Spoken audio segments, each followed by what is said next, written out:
నేను ఇచ్చింది కేసీఆర్ కాదంటే కదా నువ్వు చేసేది. నేనే చెప్తున్నా కేసీఆర్ ఇచ్చిందని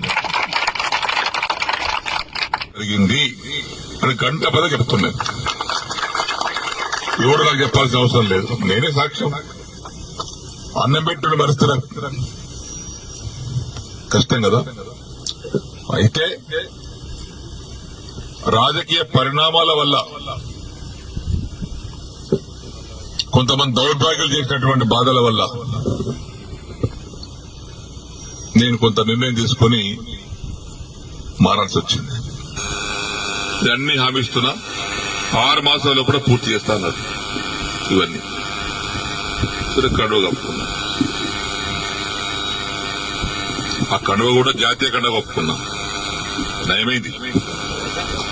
ఈ కోర్టు కేసులు ఉన్నాయి మా మీద కోర్టు కేసులు నడుస్తున్నాయి. అరే చేతి గుట్టు కడువ కప్పుకోలేరు బాబు, ఇందిరమ్మ బొమ్మతో కప్పుకోలేదు, జాతీయ కడువ మోదీ కూడా కప్పుకోలేడు ప్రధానమంత్రి, అది కప్పుకోరా చెప్పిన. అసలు ఆ కథ వేరు లీగల్ గా. ఇప్పుడు ఈ పరిస్థితిలో మనం ఇక్కడ ఆగిన దానికి కొంతమంది రకరకాలుగా మాట్లాడుతాం. తర్వాత మొన్న నవంబర్ 7 తారీఖు నాడు సీఎం గారి మీటింగ్ అయితే పోయినా. అందరు ఎమ్మెల్యేలకు మాట్లాడుతుంటే మాకు కూడా తెలిసాడు. అది ఫిరాయింపుదారుల ఎమ్మెల్యే మీటింగ్ పెడితే అందరు పోయినాం. మీటింగ్ అయినాక విడివిడిగా మాట్లాడిపోయినాం. పొంగులేటి శ్రీనివాస్ రెడ్డి కూర్చున్నాడు, బట్టివి కూర్చున్నాడు ఆయన పొలిటికల్ ఆ ఛాంబర్లో.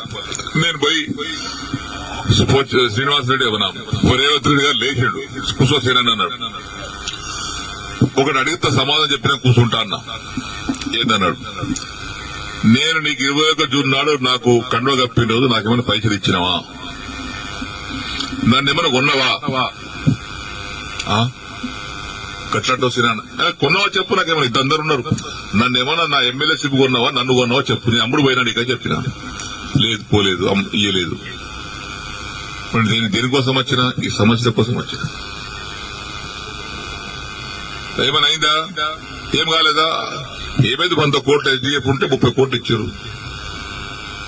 తర్వాత బంద్. దగ్గర 70 కోట్లు డబుల్ బెడ్రూమ్ ఉంటే 20 కోట్లు ఇచ్చి 25 కోట్లు ఇచ్చి 45 కోట్లు ఇవ్వాలి. బంద్. పనులన్నీ పేమెంట్ లేక ఆగిపోతున్నాయి.